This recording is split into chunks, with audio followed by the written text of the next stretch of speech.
My son texted me, "We're not saving you a seat at the wedding." I sat at the head table. Before telling you all my story, write to me in the comments from where you are listening to me. My name is Sarah Mitchell. I'm 42 years old, and I've been working as a registered nurse at Chicago General Hospital for the past 18 years. I live in a modest 2-bedroom house in Naperville, the same house where I raised my son Jake as a single mother after his father walked out on us when Jake was just 6 years old. For 36 years of my life, every decision I made, every sacrifice I endured, every dollar I saved, had one purpose: making sure my son had everything I never did. Looking back now, I realize I might have been too generous, too dedicated, too present. But a mother does what she has to do, right? Jake was always a bright kid, but also stubborn and used to getting his way. When he decided to study business at Northwestern, I worked double shifts to pay for his tuition. When he wanted to study abroad in London, I sold my grandmother's jewelry and took out a second mortgage. When he graduated and decided to start his own marketing agency, I cashed out my entire 401k to help him get started. Each time, I told myself it was an investment in his future, in our family's future. At 29, Jake met Madison at a corporate networking event. She was beautiful, came from old money in Lake Forest, and from the first dinner I hosted at our house, I noticed something different in the way she looked at me. It was like I was a puzzle piece that didn't fit into the picture of the life she imagined with my son. But Jake was in love, and as I always did, I supported his choice. After all, if he was happy, I was happy. At least that's what I believed back then. During their 2-year relationship, I noticed subtle changes in my son's behavior. Visits became less frequent, phone calls more rare. When I'd call, Madison would often answer, always polite, but with that cold tone that made it clear I was interrupting something important. Jake started canceling our Sunday brunches, a tradition we'd maintained for years, always with excuses about other commitments that never seemed to include his mother. It was last December when Jake called me, excited, to tell me he'd proposed to Madison. My heart raced with joy, and I immediately started planning how I could help with the wedding. After all, as mother of the groom, I'd certainly have an important role in this celebration, right? I offered financial help, suggested caterers, even volunteered to organize the bridal shower. But with each offer, I received a "thanks, but it's all handled," or "Madison's mom is already taking care of that." Gradually, I realized my role in this wedding would be much smaller than I'd imagined. The following months were a series of small disappointments. I discovered the venue through a photo on Madison's Instagram. I learned the date from her mother, whom I ran into at Whole Foods. The invitation came via text message, informal, almost like an afterthought. But what really caught my attention was realizing that despite all my efforts to be present, they seemed determined to make me feel like just another guest, not the groom's mother. Something was being planned in the shadows, something I couldn't quite identify yet, but that made my stomach tighten every time I thought about the approaching big day. The first real sign that something was seriously wrong came 2 weeks before the wedding. I was at the hospital, finishing my shift in the ICU, when I received a call from Madison. She never called me directly, so I knew it was something important. With that sweet voice she used when she wanted something, she explained they were finalizing details for the wedding and needed to confirm some information with me.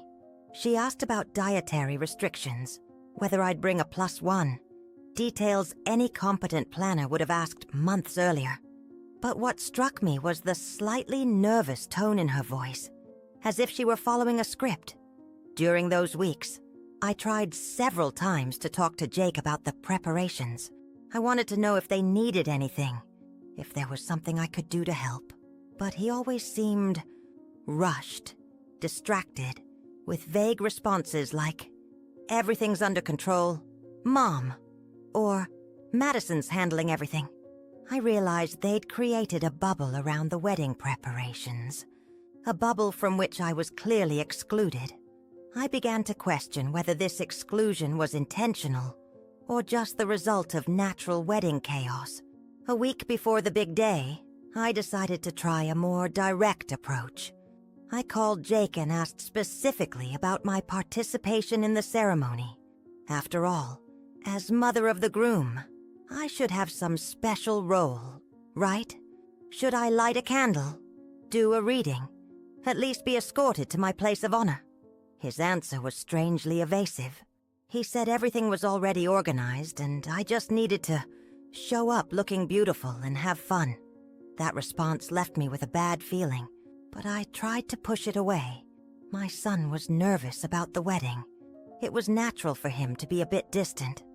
On the Thursday before the wedding, something happened that should have been an even bigger warning sign. I accidentally found a guest list that had fallen from Madison's car in the country club parking lot. My name was there, marked simply as Sarah, groom's mother, with no special notation indicating head table or any differentiated treatment. On the same list, I saw her parents were marked with head table, parents of the bride. My stomach dropped, but I tried to convince myself it was just preliminary organization, that there would certainly be final adjustments. It was on Friday, the day before the wedding, that my world completely collapsed. I was at home, steaming the dress I'd bought especially for the occasion, an elegant navy blue dress that had cost me almost a week's salary, when my phone buzzed. It was a text from Jake. Not a phone call, not a face-to-face conversation, but a simple text message that would change everything between us forever. The message read, "Mom, just wanted to let you know we couldn't save you a spot at the head table. Space is really tight with Madison's parents, and the wedding party. You'll be sitting at a great table with other family guests. Thanks for understanding." I read and reread that message several times, as if the words would change meaning. They couldn't save me a spot at the head table of my own son's wedding, the son I'd raised alone, whom I'd sacrificed everything to educate, whom I'd supported in every life decision. I felt like I'd been punched in the stomach. It wasn't just about the table placement. It was about what that represented. It was about how they saw me, about the value they placed on my presence in their lives. In that moment, sitting on my bed with the dress in my hands and my phone trembling in my fingers, something broke inside me. It wasn't anger. It wasn't despair. It was something much deeper and more transformative. It was clarity. Clarity about who I'd become over the years, about how I'd allowed myself to be treated, about how I taught my own son to devalue me through my own excessive self-sacrifice. In that moment, I decided that if they thought I didn't deserve a place at the head table, I'd create my own place, and it would be exactly where I always should have been, at the center of everything. Instead of responding to the message with tears or pleas, I did something I'd never done before. I stopped, breathed, and started planning. I grabbed my laptop and began researching the catering company they'd hired. It was a prestigious establishment, owned by a family I knew vaguely from professional circles. The owner, Mrs. Catherine Romano, had been my patient years ago when she was recovering from surgery, and I'd gone above and beyond to make sure she was comfortable during her stay. I found her number and called. "Mrs. Romano, this is Sarah Mitchell, the nurse who took care of you during your gallbladder surgery in 2020. How are you?" After initial pleasantries, I got straight to the point. "Look, I need a very special favor. My son is getting married tomorrow at your venue, and there's been an issue with the table arrangements. I need to ensure I have an appropriate place at the celebration." I explained the situation diplomatically, without getting into family details, but making it clear this was a matter of dignity. Mrs. Romano, a traditional Italian-American woman with strong family values, was appalled to learn that the groom's mother didn't have a place at the head table. "That's disgraceful, Sarah. In my family, the mother is always the queen of the party." She promised to handle everything discreetly. "Leave it to me. You'll have the place of honor you deserve." That night, instead of crying myself to sleep as the old Sarah would have done, I spent hours planning every detail of my entrance. I researched the venue layout, the timing of events, even the photographer they'd hired. I called in favors I'd accumulated over years of being the nurse, who always went the extra mile. By morning, I had a plan that would ensure I got exactly what I deserved: respect. The wedding day arrived with perfect autumn weather. I spent the morning at the salon, getting my hair and makeup done professionally for the first time in years. As I looked at myself in the mirror, I saw something I hadn't seen in a long time: a woman who knew her worth. I arrived at the venue 30 minutes before the ceremony, not early enough to seem desperate, but with enough time to execute my plan. Mrs. Romano met me at the entrance with a knowing smile. "Everything is ready, dear. Trust me, this will be a wedding no one forgets." She led me through the venue, showing me the new head table arrangement. Not only did I have a seat, but it was positioned perfectly, right where the mother of the groom should sit, with a clear view of the altar and the best angle for photos. But that wasn't all. Mrs. Romano had done something even more brilliant. She'd arranged for the officiant, an old family friend of theirs, to specifically acknowledge me during the ceremony. We'd like to take a moment to honor Sarah Mitchell, who raised this fine young man as a single mother and made today possible through her love and sacrifice. The surprised look on Jake and Madison's faces was priceless. When the reception began and guests started looking for their seats, the chaos was immediate. Madison's mother rushed over to Mrs. Romano, clearly flustered. "There's been a mistake with the seating chart. The groom's mother isn't supposed to be at the head table." Mrs. Romano, with the authority of someone who'd been running events for 30 years, simply smiled and said, "Oh, there's no mistake. In all my years in this business, I've never seated a mother away from the head table at her child's wedding. It goes against everything I believe in." Jake approached me, his face a mixture of embarrassment and anger. "Mom, what are you doing?" "We talked about this." I looked at him calmly, with the dignity I should have maintained all along. "No, son. You texted me about it. There's a difference, and now I'm doing what I should have done years ago, taking my rightful place." The evening unfolded beautifully from my perspective. Other guests, many of whom were unaware of the seating drama, kept coming up to congratulate me and tell stories about what a wonderful job I'd done raising Jake. Madison's family looked increasingly uncomfortable as it became clear that trying to diminish my role had backfired spectacularly.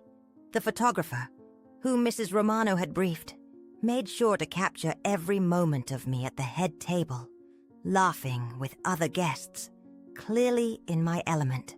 When it came time for speeches, I wasn't on the program, but Mrs. Romano whispered something to the DJ, and suddenly I was handed a microphone. "I wasn't planning to speak tonight," I began, my voice steady and clear, but I realized this might be the perfect moment to reflect on what this day really means. 29 years ago, I held a tiny baby in my arms and promised him I'd always be there, no matter what. I kept that promise through scraped knees, college applications, business ventures, and now this beautiful wedding. Some people might think that a mother's job is to fade into the background as her children grow up, but I've learned that true love isn't about making yourself smaller. It's about showing up authentically and demanding the respect you deserve. The room was completely silent. Some guests were smiling. Others looked uncomfortable, but everyone was listening. "Jake, I love you more than words can express. Madison, Welcome to our family. I hope you both learn the difference between love and enabling, between supporting someone and losing yourself in the process. Here's to healthy boundaries and mutual respect. The applause was thunderous. As I sat back down, I caught Jake's eye.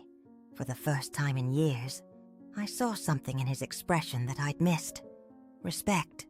The wedding ended with me surrounded by relatives and friends, all wanting to congratulate me, not just on Jake's marriage, but on how I'd handled the entire situation. Madison's mother approached me as I was leaving, her face flushed with embarrassment. "Sarah, I want to apologize. We never meant..." I held up my hand gently. "No need to apologize. Today was perfect exactly as it was. Sometimes we all need reminders about what really matters." Driving home that night, still in my beautiful navy dress, I reflected on how much had changed in just 24 hours. I'd gone from being treated like an afterthought to commanding the respect I'd always deserved. But more importantly, I'd rediscovered something I'd lost along the way: my own voice. The next morning, Jake called. Not a text, an actual phone call. "Mom, we need to talk. I owe you an apology." When he came over that afternoon, he looked different somehow. More mature, more aware. I don't know when I stopped seeing you as a person and started seeing you just as Mom, someone who would always be there no matter how I treated you. We talked for hours that day. Really talked. For the first time in years. I explained how his text had felt like a slap in the face, how years of being taken for granted had led to that moment. He listened, really listened, and I could see the wheels turning in his head as he realized how many times he'd prioritized other people's comfort over his own mother's dignity. "Madison's been telling me for months that you're too involved, that we need boundaries," he admitted. But I think I confused boundaries with disrespect. There's a difference between healthy space and excluding you from important moments. That conversation marked the beginning of a new chapter in our relationship. Jake started calling regularly again, not because he needed something, but because he wanted to connect. Madison, to her credit, made an effort to include me in their lives, though it was clear she was still adjusting to the idea that I wasn't going anywhere. 3 months later, when they sent out thank you cards for the wedding, mine included a handwritten note. "Thank you for teaching us both what it means to stand up for yourself with grace. You showed me what kind of mother-in-law I want to be someday. Love, Madison." That note sits framed on my kitchen counter now, next to a photo from the wedding. Me at the head table, smiling broadly, exactly where I belonged. Looking back, I realized that day at the wedding wasn't just about claiming a seat at a table. It was about reclaiming myself. For years, I'd confused love with self-sacrifice, thinking that being a good mother meant making myself smaller so others could shine brighter. But real love, the kind that lasts, the kind that truly serves everyone, requires boundaries, respect, and the courage to stand up for what's right. To anyone listening to this who recognizes themselves in my story, I want you to know, your place at the table isn't something others get to decide for you. Your worth isn't determined by how much you're willing to sacrifice or how small you're willing to make yourself. You deserve respect, you deserve consideration, and you deserve a seat at every table that matters in your life.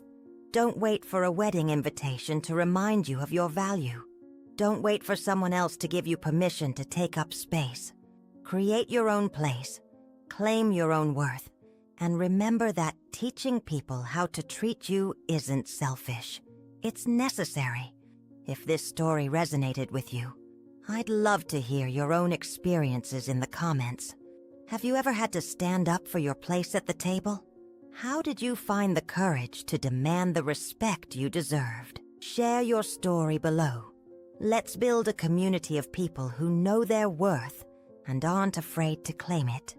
And if this message meant something to you, please share it with someone who might need to hear it today.